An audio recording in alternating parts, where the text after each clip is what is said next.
नमस्कार, हमारे छत्तीसगढ़ देख रहे हैं आप। आपके साथ मैं हूं ललित प्रजापति। शुरुआत बलरामपुर से करेंगे। बलरामपुर से बड़ी खबर, तातापानी के दौरे पर आज मुख्यमंत्री भूपेश बघेल रहने वाले हैं। तातापानी महोत्सव का वो शुभारंभ करेंगे। मकर संक्रांति के मौके पर महोत्सव का आयोजन होता है। इसके अलावा 976 करोड़ से ज्यादा की योजनाओं की वो सौगात भी देंगे। 1707 विकास कार्यों का लोकार्पण और शिलान्यास मुख्यमंत्री करेंगे। कन्या विवाह योजना के तहत 501 जोड़ियों का विवाह संपन्न होना है। जिले वासियों को नया एम्बुलेंस की सौगात भी मिलेगी। मंत्री शिव डहरिया, अनिला भेड़िया, प्रेमसाय सिंह टेकाम, ये तमाम लोग उनके साथ मौजूद रहेंगे।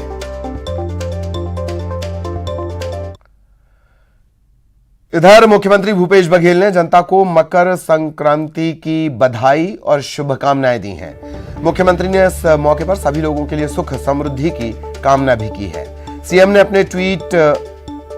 ट्वीट कर अपने संदेश में लिखा है कि सूर्य भगवान के दक्षिणायन से उत्तरायण होकर मकर रेखा की तरफ जाने के स्वागत पर्व मकर संक्रांति और पोंगल की सभी प्रदेशवासियों को हार्दिक बधाई और शुभकामनाएं।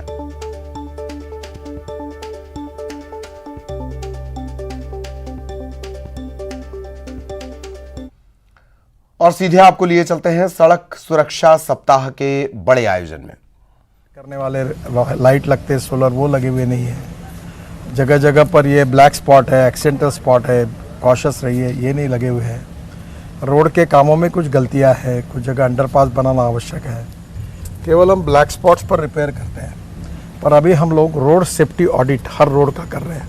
क्या होता है कि कोई एजेंसी काम करने वाली, उसके ऊपर एक काउंटर चेक करने वाली दूसरी एजेंसी चाहिए। तो हमारे डिपार्टमेंट में जो इंजीनियर्स काम कर रहे हैं, उनको काउंटर चेक करने वाली अगर ये रोड सेफ्टी ऑडिट होगी तो उस पर निश्चित रूप से अच्छे परिणाम निकलेंगे, ऐसा मुझे लगता है। तो चलिए ये रोड पर ही चल के देख लेते हैं। हाँ चलिए कि क्या क्या चैलेंजेस हैं आपके सामने।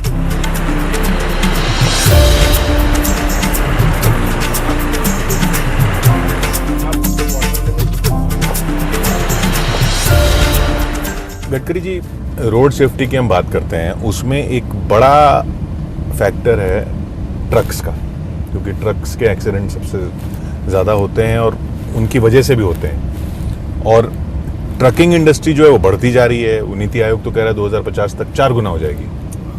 तो फिर वो कैसे मैनेज करेंगे?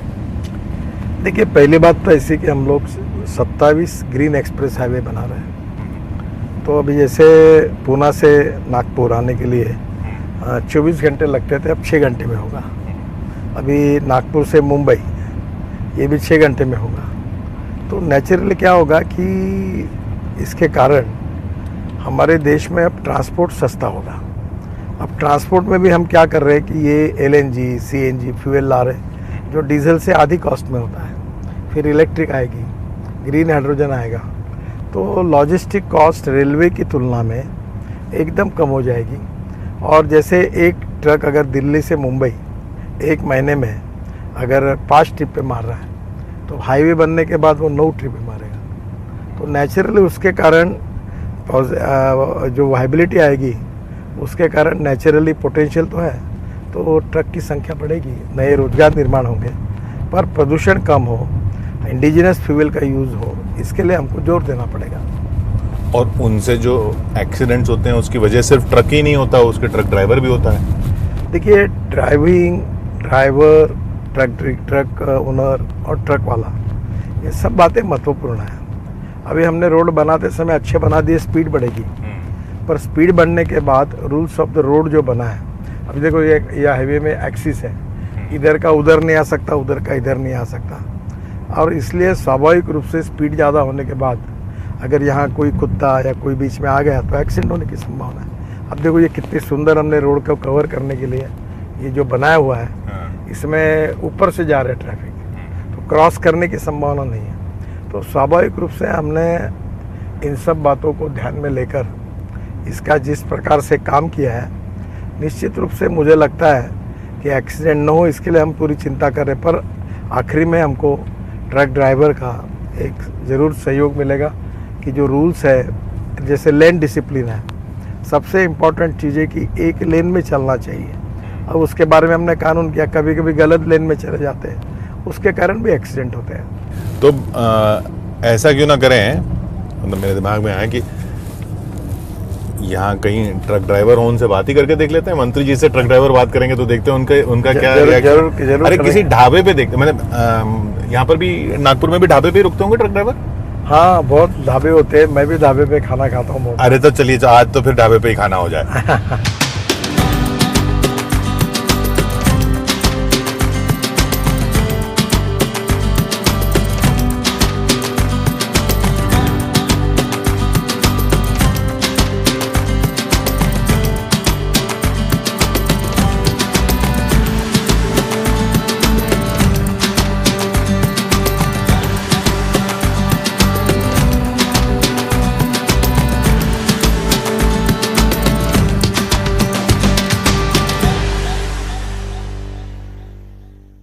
तो गडकरी जी, हम मौजूद अब ढाबे पे, क्योंकि ट्रक ड्राइवरों से अगर बात करनी है तो ढाबे से बढ़िया जगह कोई है नहीं।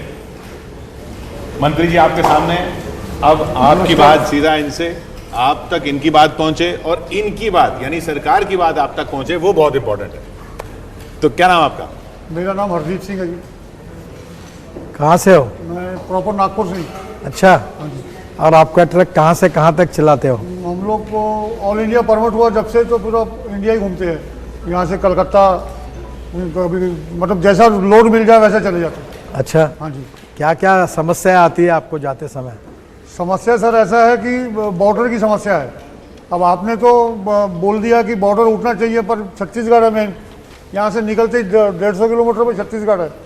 तो छत्तीसगढ़ में हर गाड़ी वाले का 10 लीटर आने में, 10 लीटर जाने में डीजल वेस्ट होता है, और जाम 4-5 घंटे आने में, 4-5 घंटे जाने में, और पहले पैसा तो अलग बॉर्डर की लगता है। परेशानी थी, अब जगह जगह आरटीओ खड़े होने लगे। जगह जगह आती हर पैसा सिटी का लगता आरटीओ है। मतलब खड़े हो रहे, एंट्री ले रहे। पहले पुलिस उन्होंने वाले चालू भी किया तंग कि कर रहे। मैकेनिकल लगेगा, मैकेनिकल के बाद फिर एक्स्ट्रा पैसे लेने लग गए वो लोग। फिर हर स्टेट का, मतलब हर डिस्ट्रिक्ट का आरटीओ रोड के ऊपर 24-24 घंटे रहते हैं। तो ये इन सब समस्याओं की वजह से क्या मतलब लेट हो जाते हैं हाँ, आप? लेट हो जाते हैं सर, लेट होते हैं, एक्सीडेंट होते हैं ना। वही तो बात है असली। अभी आरटीओ को कोई बैरियर लगा के दिन थोड़ी में खड़ा वो होता हटते है। नहीं है तो उनको वेट करना पड़ता है। तो दिन में नींद आती नहीं, जब रात में गाड़ी चलाते हैं तो नींद आती है, उस वजह से एक्सीडेंट होते हैं। अब कोई प्रॉपर बैरिकेड लगा के खड़ा होता नहीं आरटीओ। अब उन्होंने 10-10, 12-12 मतलब लोकल बाउंसर रखे होते हैं। एक बात तो जरूरी है कि हमारा जो आरटीओ विभाग होता है वो राज्य सरकार के अधीन होता है। हाँ, और ये बात सच है कि अब हमने नेशनल परमिट कर दिया। पहले परमिट मिलने के भी अड़चने जाती थी, काफ़ी कानून बना है, पर बॉर्डर पर जाकर ट्रक वालों को रोकना और उनसे रिश्वत मांगना, ये तकरारें बड़े प्रमाण पर हाँ हैं। जी सर, बहुत बड़ा। और इसलिए राज्य सरकार को भी विशेष रूप से मैं अनेक बार लिख चुका हूँ। यहाँ हमारे यहाँ, मैं नागपुर में रहता हूँ, और विशेष रूप से मध्य प्रदेश और छत्तीसगढ़ की बॉर्डर पर ये तकलीफें बहुत ज़्यादा हैं। ज़्यादा है। और मैंने अनेक बार उन राज्य सरकारों को भी अनुरोध किया है कि इसको भी आप डिजिटलाइज कर दो। इस प्रकार से ट्रकदारों को वास्तविक देश का नुकसान है। देखो, हमारे देश में 5 लाख एक्सीडेंट होते हैं, 1.5 लाख मौतें होती है, और करीब 3 लाख लोगों के हाथ पैर टूट जाते हैं। अब इसमें कभी कभी ओवर स्पीड के कारण, कभी कभी लेन डिसिप्लिन के कारण, फिर ट्रक के बीच में मैंने एक ऑर्डर निकाला है कि 2 चक्के के बीच में एक पाइप लगा दो, एंगल लगा दो, ताकि कोई नीचे ना घुस जाए। 12 बजे नाइट के बाद में ढाबे बंद हो जाते हैं। अभी हमारा टाइम चल जाता है शाम का लोडिंग अनलोडिंग में। अब 12 के बाद में हमारे को टाइम मिलता है गाड़ी चलाने का, और 12 से 3 का टाइम होता है नींद का। उसी टाइम पे हम अगर ढाबे पे लगा के सोते हैं तो हमारी चोरियां हो जाती हैं, डीजल निकल जाता है, हमारा बैटरी निकल जाती है हमारी। अच्छा जी, पर ढाबे, चोरी की भी प्रॉब्लम बहुत है। अभी रास्ते में भी चोरी होने अब लगी। कैसा होता है कि ढाबा कब शुरू करना और कब बंद करना, वो तो उन्हीं का अधिकार होता है। ढाबा सर शायद- एटलीस्ट गाड़ी वालों के लिए 24 घंटे खुला रहना चाहिए। पुलिस बंद करवाती है सर आगे। पुलिस बंद करवाती है कि 24 घंटा खुला रहने में हमारे राज्य सरकार क्या पुलिस की तरफ से कोई अड़चन है? हाँ जी कि सर, वो पुलिस खुद बंद में? करवाती है ढाबों को। पुलिस बंद करवाती है सर ढाबा। 12 बजे के बाद में पूरे ढाबे बंद हो जाते हैं सर, एकदम सिटी भूखे के मर पास जाते के हैं। बंद करो, लेकिन हाईवे में जो है उनको तो खुला रखना चाहिए ना। तो जरूर। गाड़ी वाला जी। रुके। तो आपकी इस बात पर मैं जरूर सोचूंगा। हाँ जी सर। लेकिन ये जो एक अहम बात इन्होंने कही कि 12 से 3 का टाइम होता है, नींद का सर, हाँ जी सर 3 ही घंटे का टाइम होता है नींद का। सब उसी समय में नींद आती है सर। मेरे जानकारी में ऐसा है कि 12 साढ़े 12 बजने के बाद ऐसी जगह देखकर ट्रक रोककर फिर ड्राइवर नींद कर लेता है। अभी देखिए, विदेशों में ट्रक या बस ड्राइवर 8 घंटे ही चला सकता है, आप 14, 16, 18 घंटे चलाते हो। 24 घंटा फंसते जी हाँ, हम। 24 मेरे मन 24 में- घंटे चलाते हो? हाँ, फंसे रहते हैं।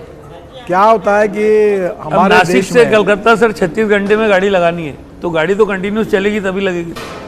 नहीं, एक तो इसके ऊपर का उपाय अब हमने ऐसा किया है कि धीरे धीरे आप बड़े सिटी में जो हम नए हाईवे बना रहे हैं, जैसे मुंबई से दिल्ली जाने के लिए अभी 36-38 घंटे लगते थे, हाँ। अब आप 16 घंटे में जाओ 16 घंटे में। तो नेचुरली कम कर। तो ये भी पहली दफा है कि न्यूज 18 सीधे केंद्रीय मंत्रियों को वहां ले गया जहां समस्या की मूल जड़ है।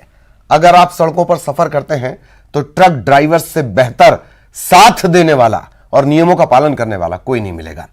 खबरों का रुख करेंगे। रायपुर से बड़ी खबर आपको बता दें, छत्तीसगढ़ में 295 करोड़ का निवेश होगा। उद्योग मंत्री कवासी लखमा की मौजूदगी में MOU साइन हुआ है।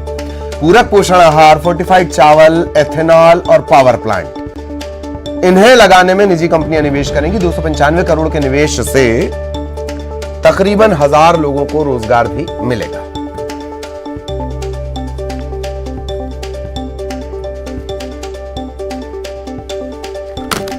तो एथेनॉल को लेकर लगातार प्रयोग भी छत्तीसगढ़ में हुए हैं और अब उसका प्लांट 295 करोड़ का कुल निवेश का प्रस्ताव है। उद्योग मंत्री कवासी लखमा की मौजूदगी में MOU साइन हुए हैं, मेमोरेंडम ऑफ अंडरस्टैंडिंग। इसमें पूरक पोषण आहार है, फोर्टिफाइड चावल है, एथेनॉल है और पावर प्लांट है। निजी कंपनियां निवेश करेंगी तो रोजगार के मौके बढ़ेंगे।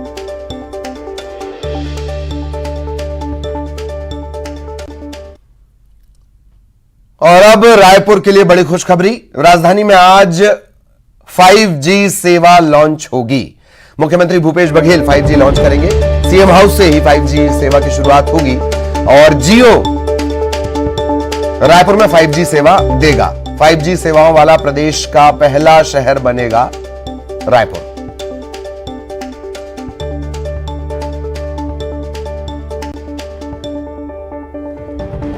तो आज सीएम हाउस से 5G सेवा की लॉन्चिंग होनी है और जियो ही, रिलायंस जियो 5G सेवाएं देगा। रायपुर प्रदेश का पहला शहर और धीरे धीरे इस योजना का फिर आगे विस्तार किया जाएगा। आज इसकी शुरुआत होने वाली है। सहयोगी ममता हमारे साथ जुड़ी हुई है, सीधे ममता के पास आपको लिए चलेंगे। ममता, जियो 5G सेवाएं और जबरा स्पीड, अगर इसे कहें तो जबरा स्पीड भी अब मिलेगी। ममता,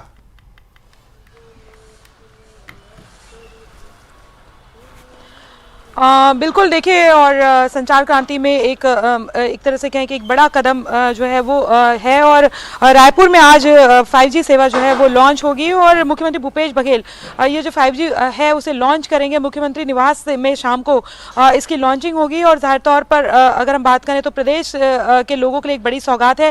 राजधानी रायपुर जो है वो 5G सेवाओं वाला प्रदेश का पहला शहर होगा और जियो जो है वो रायपुर में ये सौगात दे रहा है 5G सेवा की। और पूरे देश भर में अगर हम बात करें तो रायपुर में के लिए एक बड़ी खबर है, रायपुर के लोगों के लिए बड़ी सौगात है कि आज से यहाँ पर 5G सेवाओं की जो सौगात है वो मिलेगी। मुख्यमंत्री भूपेश बघेल जो है वो अपने बंगले से शाम को इसको लॉन्च करेंगे और इसको लेकर अगर हम बात करें तो 5G को लेकर वैसे भी उत्सुकता जो है पूरे देश भर के लोगों को है, राजधानी रायपुर के लोगों को भी है। जाहिर तौर पर जब ये मिल जाएगी तो प्रदेश की राजधानी है रायपुर, तो और भी चीजें जो है उसमें खासतौर पर अगर हम बात करें तो गति बढ़ेगी। जी जाहिर तौर पर, और क्या कुछ कार्यक्रम आज रहने वाला है इसके बारे में विस्तार से बताएं। ममता, एक बात और है कि असल मायनों में संचार क्रांति की जरूरत, अगर हम रायपुर को अलग कर दें तो असल मायने में संचार क्रांति की जरूरत सबसे ज्यादा छत्तीसगढ़ को है। ममता,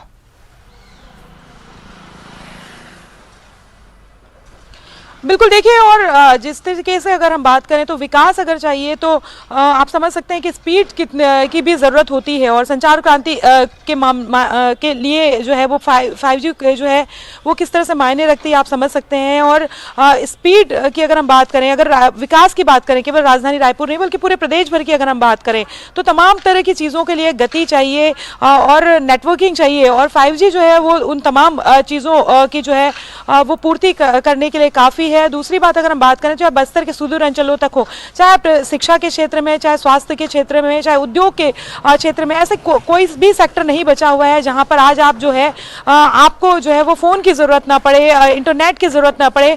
और इंटरनेट के ज़रिए आप देख सकते हैं कि किस तरीके से जो है तमाम तरह की चीज़ें हाथों हाथ जो है वो आपके सामने होती हैं।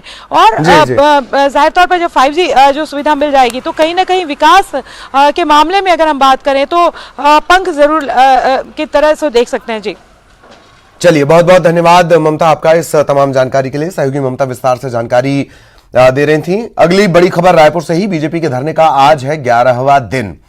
चौपाटी निर्माण के विरोध में बीजेपी का धरना जारी है। धरना स्थल पर बीजेपी के बड़े नेता जुड़ेंगे। रमन सिंह, अरुण साव, नारायण चंदेल ये शामिल होंगे। दोपहर 1 बजे धरना स्थल पहुंचेंगे बड़े नेता।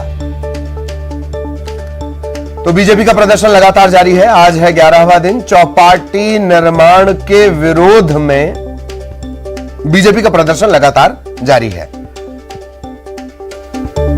आज जो दिग्गज हैं वो धरना स्थल पर पहुंचेंगे।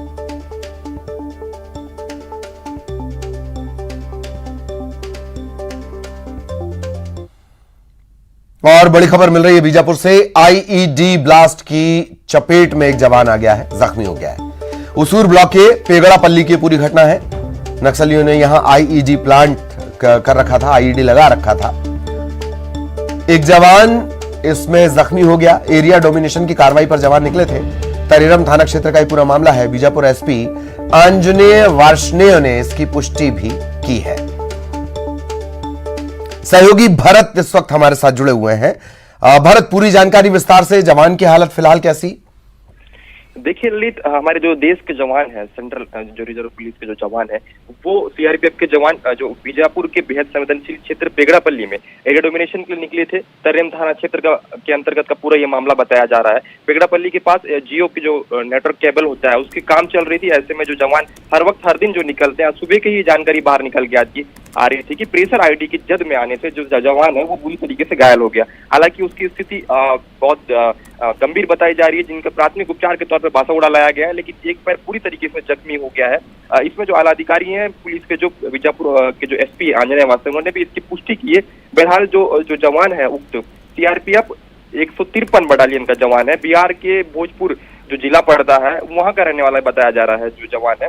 उक्त जवान का नाम एमडी असलम बताया जा रही है। जिस तरीके से घटना घटित हो गई है, लगातार जो हम देख रहे हैं कुछ दिनों से जो नक्सली जो वारदात हैं वो लगातार होते नजर आ रहे हैं। ऐसे में आज सुबह ही जो जानकारी बाहर निकल के आ रही थी, जो एरिया डोमिनेशन के जो जवान थे, सेंट्रल जवान, वो निकले हुए थे, पेगड़ापल्ली के नजदीक पे ही निकले थे। वहाँ पे जो कुछ जो लोग थे वो काम कर रहे थे, जियो केबल का काम चल रहा था। उसी दरमियान आईडी जो है नक्सलियों के द्वारा लगाई जाती है जवानों को घातक पहुंचाने के लिए। फिर प्रेशर आईडी की जद में आया है जवान और बुरी तरीके से जख्मी हुआ है, जिसका प्राथमिक उपचार के तौर पर बासागुड़ा लाया गया है। स्थिति बेहद गंभीर है। ज्यादा गंभीर होने के पश्चात उन्हें चौपर से बाहर रिफर करने की भी चर्चा है अधिकारियों के बीच चल रही है, परंतु अभी वर्तमान में बासागुड़ा पे ये जवान चल रहा है। जी ललित, तो बासागुड़ा में ये है और जल्द से जल्द इन्हें बेहतर इलाज के लिए ले जाया जाएगा चॉपर के जरिए। बहुत बहुत शुक्रिया आपका इस तमाम जानकारी के लिए।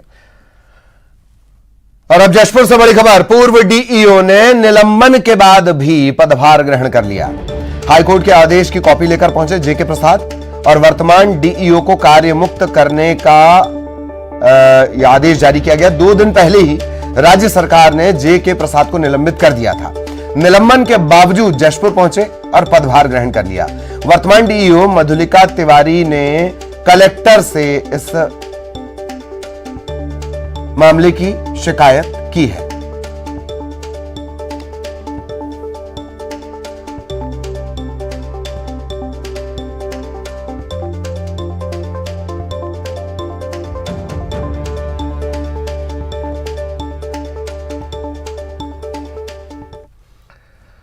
सूरजपुर की भटगांव नगर पंचायत के वार्ड नंबर 8 में विस्थापन और मुआवजे की मांग को लेकर प्रदर्शन जारी है। 92 दिनों से 92 दिनों से वार्डवासी लगातार प्रदर्शन कर रहे हैं। 4 महीने पहले ही बंद भूमिगत कोयला खदान के चलते जमीन धंसने से वार्डवासियों में दहशत है। ठंड के बावजूद, कड़ाके की ठंड के बावजूद, जान ले लेने वाली ठंड के बावजूद धरना स्थल पर ही रात गुजारी जा रही है। अब तक इस मामले में प्रशासन की तरफ से कोई पहल नहीं हुई। नगर पंचायत भटगांव के वार्ड क्रमांक 8 में ये जो जगह है, यहाँ आज से 4 महीना पहले भूमिगत कोयला खदान के कारण यहाँ एक हादसा हुआ था और यहाँ की मिट्टी धंस गई थी, जिसके बाद से वार्डवासी जो है यहाँ के लगातार ये मांग कर रहे थे कि हमको यहाँ से विस्थापित किया जाए और मुआवजा दिया जाए। ऐसे में जो कोयला प्रबंधन हो, एससीसीएल प्रबंधन हो, वो फिलहाल उस समय भी उदासीन रवैया अपनाया हुआ था, जिसके मद्देनजर बीते 92 दिनों से यहाँ के जो वार्डवासी हैं, देख सकते हैं ये तस्वीर जो है, यहाँ प्रदर्शन कर रहे हैं और धरने पर बैठे हुए हैं बीते 92 दिनों से। और बीते दिनों की अगर बात करते हैं तो पिछले 10 दिनों से जो सर्दी का सीतम है, शीतलहर, ऐसे में भी वार्डवासी लगातार अपनी मांगों को लेकर, विस्थापन और मुआवजे की मांग को लेकर यहाँ धरने पर बैठे हुए हैं। तस्वीरें देख सकते हैं। इनकी माने तो प्रदर्शनकारियों की कई लोग सर्दी के कारण बीमार भी पड़ चुके हैं, बावजूद इनका जो प्रदर्शन है, आंदोलन है, इनकी मांगे हैं वो लगातार जारी है और ये विस्थापन और मुआवजे की मांग को लेकर लगातार यहाँ पर प्रदर्शन कर रहे हैं। लेकिन प्रशासन और जो कोल प्रबंधन है वो फिलहाल उदासीन रवैया अपनाया हुआ है। ऐसे में इनकी मांगों को लेकर वार्डवासी कब तक अपना प्रदर्शन जारी रखते हैं, ये तो देखने वाली बात होगी। वरुण राय, न्यूज़ 18 सूरजपुर। और अब रायगढ़ से बड़ी खबर। अनशन पर बैठे 2 बुजुर्ग किसानों की तबीयत बिगड़ गई। तत्काल इन्हें जिला अस्पताल में भर्ती करवाया गया। दोनों किसान एक दूसरे के विरोध में ही अनशन पर बैठे हैं। उस और तहसील कोर्ट में इन लोगों का विवाद भी चल रहा है। बावजूद इसके अब ये प्रदर्शन भी कर रहे थे। कड़कड़ाती ठंड में खुले आसमान के नीचे अनशन कर रहे थे। अचानक तबीयत खराब हो गई, अस्पताल में इन्हें भर्ती करवाया गया है। 3 दिनों से ये गांधी प्रतिमा के पास दोनों किसान एक दूसरे के खिलाफ धरने पर बैठे हैं। हरपाल सिंह खुंटे हमारे सहयोगी इस वक्त हमारे साथ जुड़े हुए हैं। हरपाल, क्या कुछ अपडेट इनकी तबीयत को लेकर? एक बात, दूसरी बात कि जब मामला अदालत में है तो आखिर ये जिद कैसी? परिवार वालों ने रोका नहीं? हरपाल ललित जी, बिल्कुल मामला अभी पहले इनकी स्वास्थ्य की बात करें तो अभी जो स्वास्थ्य विभाग के द्वारा अभी तक बुलेटिन ये बताया गया है कि इनके द्वारा जो बीपी है और जो इनका शुगर लेवल है वो खाने पीने की जो अनशन की वजह से खाना पीना नहीं हो रहा था, इसकी वजह से बीपी और शुगर का लेवल जो है वो बिगड़ गया था, जिसको लेकर जो है शुगर और बीपी लेवल को स्थिर करने के लिए इनको ऑब्जर्वेशन में रखा गया था। कल रात को ही इनको रूटीन चेकअप के लिए ले गया, जहां पर जांच करने पर पता चला कि ये गंभीर बीमार पड़ सकते हैं, इसीलिए इनको ठंड में बैठने के लिए रोका गया और इनको जो है अस्पताल में ही स्वास्थ्य लाभ के लिए भर्ती कर लिया गया। और बात करें अगर इनके विवाद को लेकर, तो इनका पूरा विवाद जो है वो पुसौर तहसील में चल रहा है। दोनों के बीच जो है जमीन को लेकर विवाद चल रहा है, जिसमें दोनों पक्षों के फैसले को लेकर जो एक पक्ष है जिसमें झसकेतन भोज जो 3 दिन पहले अनशन पर बैठे थे, उनके ही खिलाफ उनके चचेरे भाई ने जो है आज दूसरे दिन जो है अनशन पर फिर बैठ गए। इन दोनों के बीच जमीन को लेकर ये विवाद था कि पूर्ववर्ती जो तहसील न्यायालय है उन्होंने झसकेतन भोज के पक्ष में फैसला दिया था, लेकिन अब झसकेतन भोज के खिलाफ ही उसके भाई का कहना है कि उन्होंने कूट रचना करके फर्जी डॉक्यूमेंट के माध्यम से जो है ये फैसला अपने पक्ष में लिया था। इसी के विरोध में जो है उनका भाई भी झसकेतन भोज के खिलाफ जो है अब बैठ गए थे। चलिए बहुत बहुत धन्यवाद हरपाल इस तमाम जानकारी के लिए। हरपाल हमारे सहयोगी विस्तार से जानकारी दे रहे थे। और इसी के साथ इस बुलेटिन में इतना ही। खबरें जारी रहेंगी।